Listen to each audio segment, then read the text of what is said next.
ಗಂಟಲಲ್ಲಿ chewing gum ಸಿಲುಕಿದ ಬಾಲಕಿಯನ್ನ ರಕ್ಷಿಸಿದ ಯುವಕರ ತಂಡ.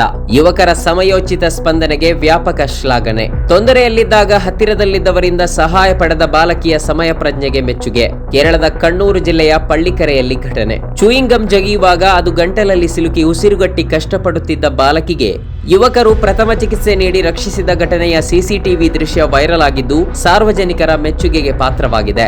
ಯುವಕರು ರಸ್ತೆ ಬದಿಯ ತರಕಾರಿ ಗಾಡಿಯಿಂದ ಸಾಮಾನುಗಳನ್ನು ಖರೀದಿಸಿ ಮಾತನಾಡುತ್ತಾ ನಿಂತಿದ್ದರು. ಅದೇ ಸಮಯದಲ್ಲಿ ರಸ್ತೆಯ ಇನ್ನೊಂದು ಬದಿಯಲ್ಲಿ ಸಣ್ಣ ಸೈಕಲ್ ಹಿಡಿದು ನಿಂತಿದ್ದ ಬಾಲಕಿ ತನ್ನ ಬಾಯಿಗೆ ಏನೋ ಹಾಕಿಕೊಳ್ಳುತ್ತಿರೋದು ಸಿಸಿಟಿವಿ ದೃಶ್ಯಾವಳಿಯಲ್ಲಿ ಸ್ಪಷ್ಟವಾಗಿದೆ. ಆದರೆ ಸ್ವಲ್ಪ ಸಮಯದ ನಂತರ ಅದೇನೋ ಸಮಸ್ಯೆಗೆ ಒಳಗಾದ ಬಾಲಕಿ ಸಹಾಯಕ್ಕಾಗಿ ಸೈಕಲ್ ತುಳಿಯುತ್ತಾ ಯುವಕರ ಬಳಿಗೆ ಬಂದಿದ್ದಾಳೆ. ವಿಷಯ ತಿಳಿದ ಯುವಕರಲ್ಲಿ ಒಬ್ಬರು ತಕ್ಷಣ ಮಗುವಿಗೆ ಪ್ರಥಮ ಚಿಕಿತ್ಸೆ ನೀಡಿ ಬಾಯಲ್ಲಿ ಸಿಲುಕಿರುವ ಚೂಯಿಂಗ್ ಗಮ್ ಅನ್ನ ಹೊರತೆಗೆದಿದ್ದಾರೆ. ತೊಂದರೆಯಾದಾಗ ಹತ್ತಿರದಲ್ಲಿದ್ದವರಿಂದ ಸಹಾಯ ಪಡೆದ ಬಾಲಕಿಯ ಸಮಯ ಪ್ರಜ್ಞೆ ಮತ್ತು ಪರಿಸ್ಥಿತಿಯನ್ನ ಸಮರ್ಥವಾಗಿ ನಿಭಾಯಿಸಿದ ಯುವಕನನ್ನ ಸ್ಥಳೀಯರು ಶ್ಲಾಘಿಸುತ್ತಿದ್ದಾರೆ.